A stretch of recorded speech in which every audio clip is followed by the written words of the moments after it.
সম্প্রতি লেবাননে বাংলাদেশি কর্মী পাঠানোর স্থগিতাদেশ প্রত্যাহার হওয়ায় নতুন করে দেশটিতে কর্মসংস্থানের সুযোগ পাচ্ছেন অনেক শ্রমিক। আর এই সুযোগকে কাজে লাগিয়ে অনেক অসাধু দালাল চক্র ও ট্রাভেলস এজেন্সি বিভিন্ন কৌশলে প্রবাসীদের কাছ থেকে অতিরিক্ত অর্থ হাতিয়ে নিচ্ছে বলে অভিযোগ উঠেছে।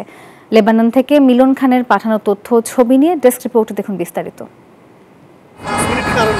বারবার থমকে যাওয়া লেবাননের শ্রম বাজারকে টেনে তুলতে প্রাণপণ চেষ্টা চালিয়ে যাচ্ছেন লেবাননে অবস্থানরত প্রবাসী বাংলাদেশিরা। করোনা মহামারী, ডলার সংকট এবং সর্বশেষ যুদ্ধ পরিস্থিতি দেশটিতে বাংলাদেশিদের জন্য শ্রম বাজার বারবার হোঁচট খেয়েছে।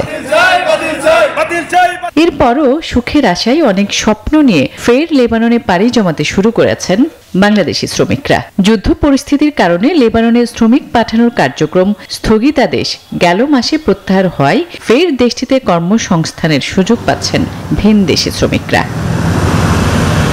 বান্ডেল থাকলে প্রতি সেনমানিতে টাকা বাঁচবে। বিকাশ সেনমানি বান্ডেল কিনে জিতুন প্রতি লেনদেনে।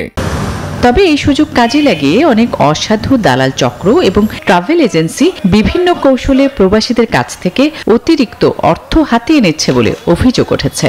আমরা আজকে মানববন্ধনের মধ্য দিয়ে আবার অবগত করতে চাই, বিশেষ করে মেন পাওয়ারের ক্ষেত্রে কোনো ট্রাভেলসে নির্ধারিত করা যেন না হয়। এই যে মোদি ট্রাভেলস আমাদের এই সাধারণ প্রবাসীদের কাছ থেকে 3 গুণ অর্থ বেশি নেয়। এছাড়া আরো বহু প্রবাসীদের তারা হয়রানি করে। এই নিয়ে এরই মধ্যে নানান হয়রানির অভিযোগ তুলে প্রবাসী অধিকার পরিষদের পক্ষ থেকে লেবাননে মানববন্ধনের আয়োজন করা হয়। এমনকি বাংলাদেশ দূতাবাস বরাবর স্মারকলিপিও প্রদান করা হয়। এ সময় প্রবাসীদের এই হয়রানি বন্ধে দ্রুত পদক্ষেপ নেওয়ার আশ্বাস দেন দূতাবাস কর্তৃপক্ষ।